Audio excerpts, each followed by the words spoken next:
Capacity. What is it? Is it a myth? Why do so many of us men think that we're maxed out? We're not even close. We massively misjudge how much of our capacity we are using. A lot of us believe that we're operating at a lot higher percentage than we actually are. You might say 67%. Well, what are we judging that on? Most of us are close to 20 or 40%. And even if you listen to some of the Navy SEALs, when they're training people outside, special forces, they'll say, okay, we'll start with 100 pull-ups. And, maybe you can only do a handful. But, they say, we're going to do 100 no matter how long it takes.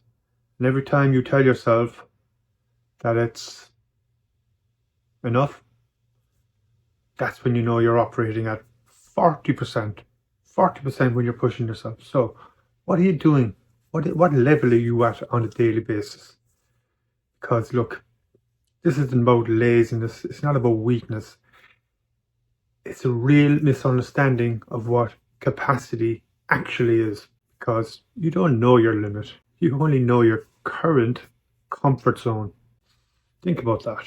And now that we're in this era of AI, it's exposing something really brutal about us. Most of us have never trained our natural intelligence to its full power. If we can look at capacity as the final frontier of natural intelligence before AI amplification. So let's be clear. Capacity is not hustle. It's not productivity hacks. It's not working harder. Capacity is the ability to handle more pressure, complexity, responsibility, and possibilities without collapse. It's all about broadening your emotional bandwidth, cognitive expansion, physical and energetic resilience, and the elasticity of identity. That means we can grow. So capacity is what determines outcomes more than talent. So why do us guys overestimate our operating level? Could be familiarity bias. This feels hard, so I must be at my limits. That's one angle. Could be glass identity ceilings formed by past experiences, social comparisons with low benchmarks, or survival mode living mistaken for peak performance. Or it could be a lack of a really good measuring system for yourself, because maybe we judge capacity based on stress, not expansion, but stress does not equal maximum output. So there is a capacity framework I use, which works on the 8 forms of wealth as the measuring tool. So is personal mastery, mastery at work, relationships, community or belonging, physical and emotional well-being, adventure and experience, service or contribution, and financial health. So that's 8 aspects we use. Most guys typically only use one dimension. It's usually work or money. So we've got to go a bit deeper, probe in all areas, because the reality is capacity is on a multi-axis.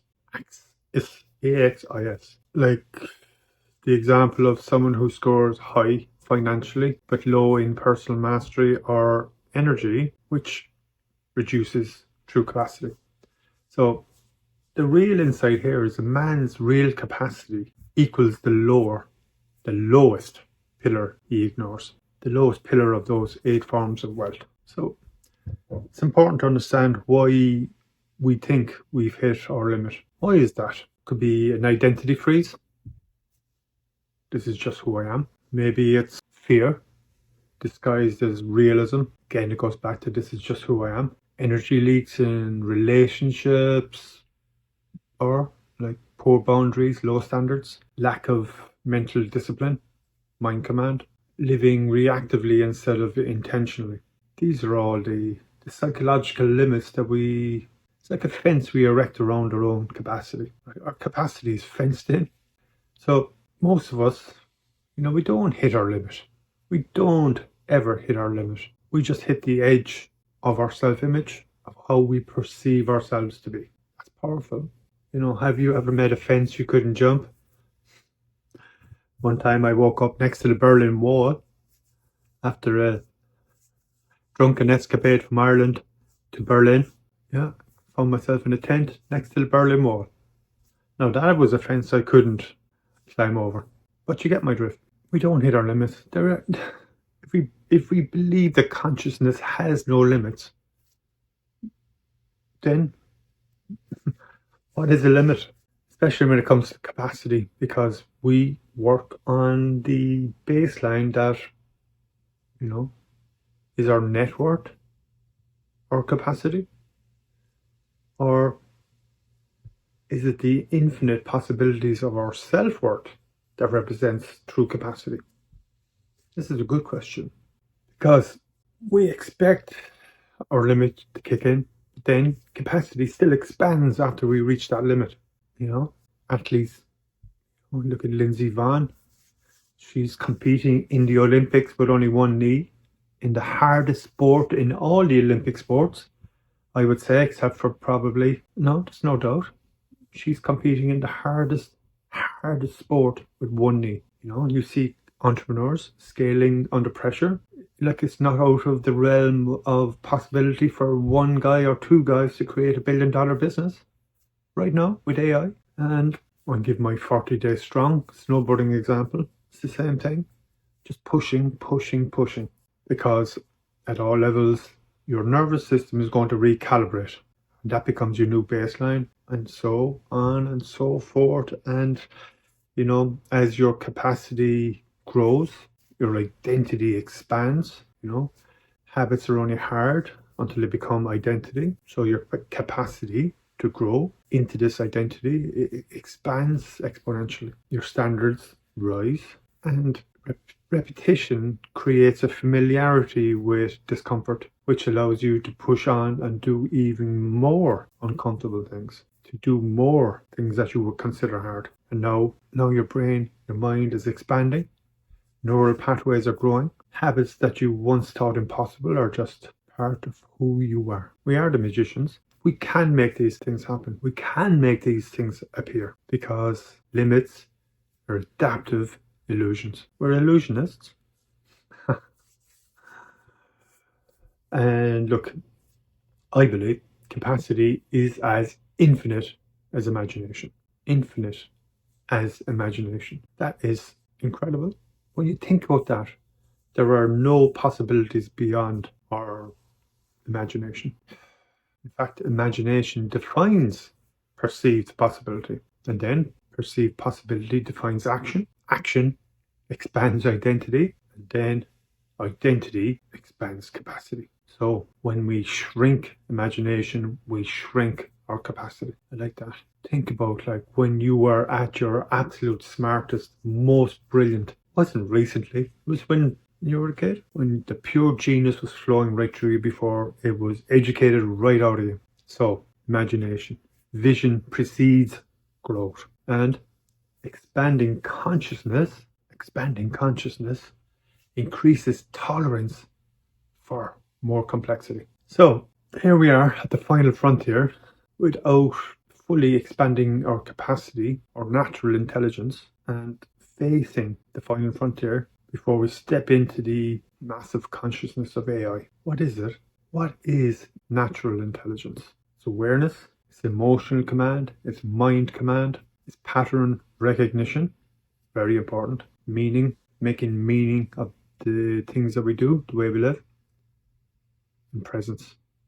Because attention is the greatest form of generosity. So, how much attention are we paying to ourselves? How generous are we to ourselves, first and foremost, before we are generous to other people? But if your natural intelligence is weak, AI is going to magnify your confusion. Garbage in, garbage out. So, the key message really is that the AI era right now rewards men with expanded internal capacity. Rewards men with expanded internal capacity. That's in our own hands. So, what is the advantage in the future for us, guys? It's for men that can hold paradox, think deeply, and adopt your identity rapidly. So, the final frontier is expansive consciousness, imagination, vision, creativity, thinking outside the box. We're all capable of that.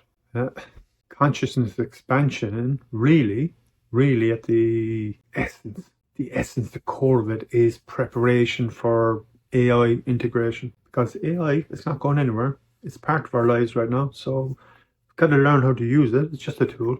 It's just a tool. And self-awareness is your gateway. Because capacity growth equals consciousness growth. Natural intelligence prepares the man. AI multiplies him. I'll say that again. Natural intelligence prepares the man. AI magnifies him. Think about that.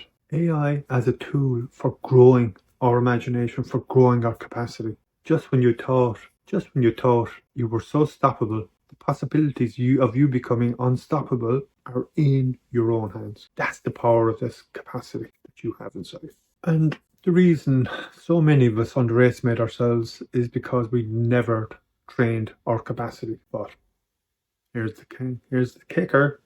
Your current capacity is the baseline, and growth removes all ceilings, whether they're glass or whatever.